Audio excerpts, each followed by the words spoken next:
Ελάτε, μια χαρά τα πήγατε στο σχολείο. Μανούλα, θα δείξω τον έλεγχο στον μπαμπά. Μισό λεπτό να τον φωνάξω να έρθει. Καραγκιόζη, έλα γρήγορα, ήρθαν τα παιδιά. Καλώς τους. Ώρα για μάθημα. Πάλι. Και τώρα να μου πείτε πώς τα πήγατε στο σχολείο. Τι βαθμούς πήρες, παιδί μου, κολλητήρι? Εγώ, μπαμπά μου, πήρα άριστα 10. Μπράβο.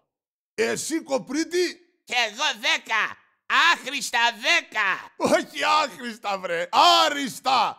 Ναι, παιδάκι μου, μου το βάλει η δασκάλα. Μου λέει 10. Πώς το βάλει η δασκάλα εσένα το 10, αφού είσαι τούβλο? Μου λέει, σήμερα σου βάζω το 0. Ναι. Και αύριο έλα να σου βάλω και το 1.